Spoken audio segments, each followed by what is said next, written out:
Australia put up to Ireland in a scrappy affair in Dublin. My name's Mark. Let's talk rugby.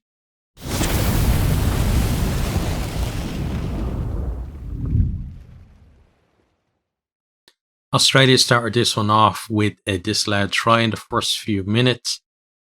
Play was called back because there was a neck roll on an Irish player at a clear out.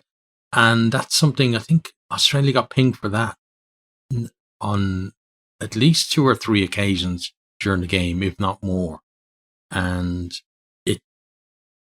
a lot of the time it kind of cost them some good position or even some scores, as in this case. The game was very tight and very scrappy. On 9 minutes, Ireland get a penalty, and Jack Crowley, who is in the 10 shirt because Johnny Sexton had to pull out, I don't know, less than an hour or something before the start, is what I heard. So he's up from the bench. Ross Byrne onto the bench as well. Crowley steps up though and pops it over. Then Australia do come back at Ireland. They are going to the air a lot. They're putting pressure on the Irish with their kicks and their chase as well. I thought that Australia kicked better than Ireland in this game, and certainly their chase for the kicks was a lot better. Ireland seemed to be just kicking to relieve pressure and not really returning pressure onto the opposition. They didn't really get either the length of the kick right, or just the chase wasn't hard enough to actually put any pressure on. I thought that Nwanga Nitawase was easily the best player on the pitch in the air. He put a lot of pressure on Hugo Keenan at fullback as well. For Ireland, Keenan's normally pretty solid in the air, but he dropped at least one under pressure. He lost a couple of duels as well. And it's kind of the same with Ireland's back three, and then Gibson Park when he went back there as well. He knocked on at least once as well from that. So it was clearly an area that Australia had targeted for Ireland. Another area they targeted as well was the breakdown. They were getting in there and making it messy for Ireland, slowing down the ball. I thought that Gibson Park, compared to his normal standards, had a fairly average game, and Ireland actually looked better when Casey came on. But I think part of that was Ireland and their ball security wasn't great, and it's something across the entire All Nations series, I think, was that that's kind of an area that people or that teams will maybe look to attack Ireland at if they don't clean it up, was that their reaction when their ball is under threat, they didn't really change and resource the ruck properly. So that's definitely something that Ireland need to work on, I think, going into next year. But yeah, Australia kind of worked their way back into the game. They won a penalty themselves. Foley stepped up. It wasn't a gimme, but it was one that you would expect, given how well Foley has kicked this season, that he was going to get it, but he misses it by a fair distance to the right. Then we have a high tackle from Fainga, so he gets a yellow card just before half time, I think. Australia start the second half then down to 14. The halftime score is 3-0. So, again, it was kind of very scrappy and kind of stop-start as well. And plenty of kicking, not much real ball in hand breaks in the first half. We then come to about the 47th minute, I think, where Ireland almost scored. So Ireland attacking up the right, Mac Hansen on the wing. He goes close to the line, offloads, Ireland go over, but then on review, it's very clear that Hansen has stepped on the line as he's offloading. So that one is chalked off. So we're still at 3-0. Then on about, 55 minutes, Australia get another penalty. Foley kicks this one and we're all square again. Ireland looking a little bit nervous, not the way we've seen them against, say, South Africa.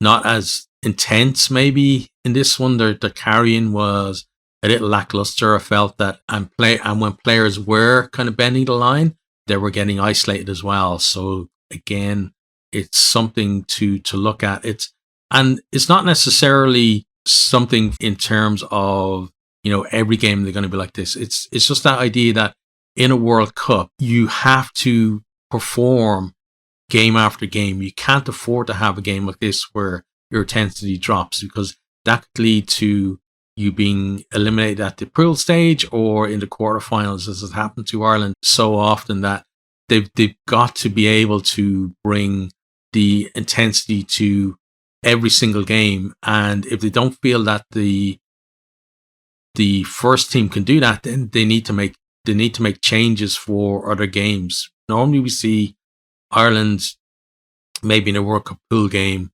against a team that you think that they should be making maybe 6 changes or so, but then you see teams like New Zealand will make, almost the entire team they'll change. So Ireland might want to look at something like that if they think that fatigue is going to be a factor. But back to this game. So we're all square 3-3. Australia, like Hooper has been great at the breakdown. He's a real threat. He's getting in there over the ball. He's either slowing the ball down or he's winning penalties for Australia. And again, Ireland aren't really combating that. And we're not seeing Tadhg Beirne be as effective as we see him either. I think Australia did well of kind of negating his threat at the breakdown by kind of targeting him before he could get over the ball as well. So they've obviously done their homework on that. We then come to the first try of the game. So Ireland on attack with about 25 minutes or so to go.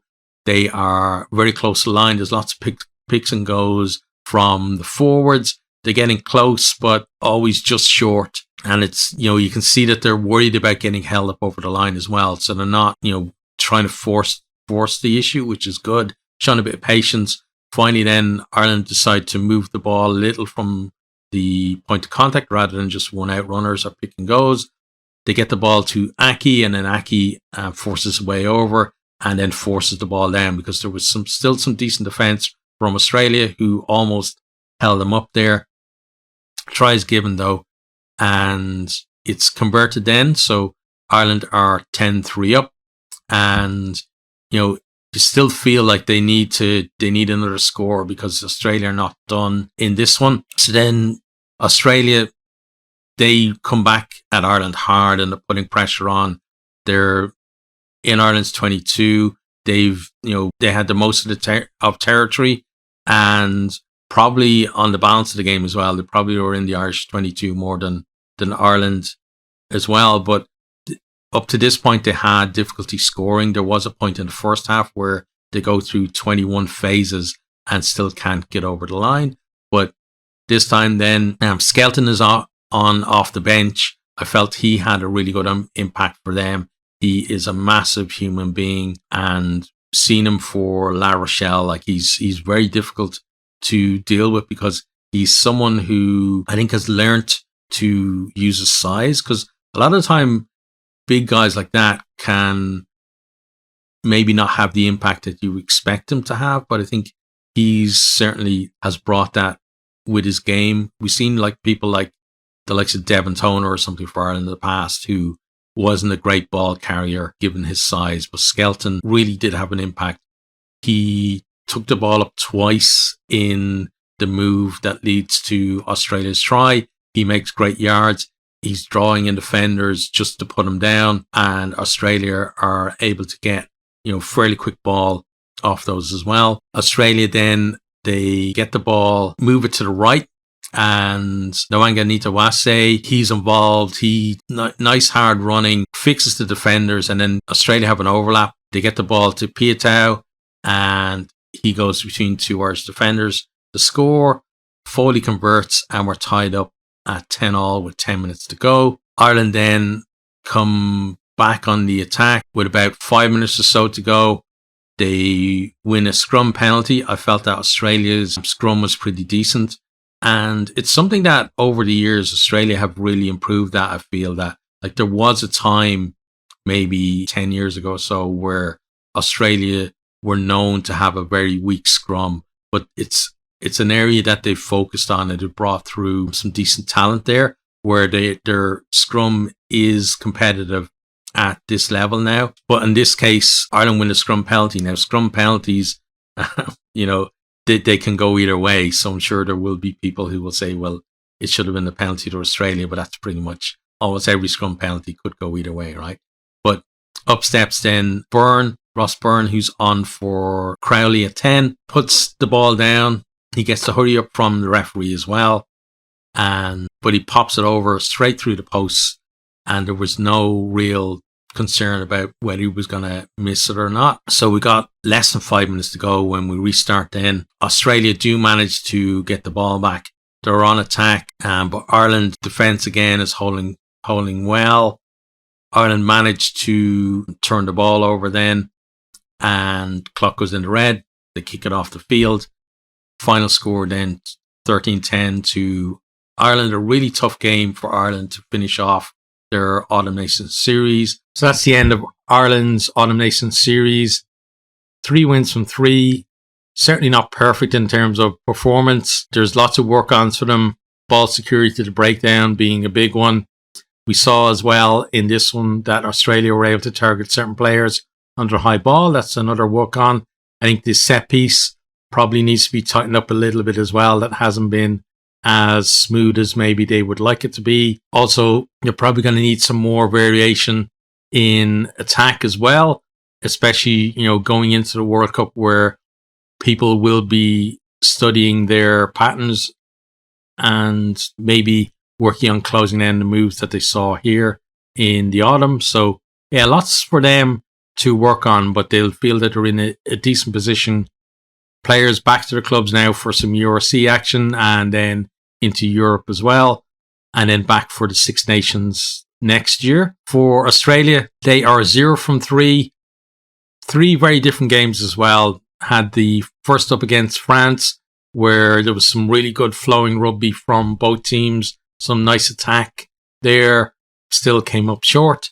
Then game against Italy, where they had a historic first defeat against them. They made a number of changes for that game, and maybe that kind of points to them not having as much depth as they would like to at this stage. Then today's game, they showed that they can get at Ireland, and they maybe showed other teams as well areas where you could maybe target Ireland and knock them off their stride in the game as well.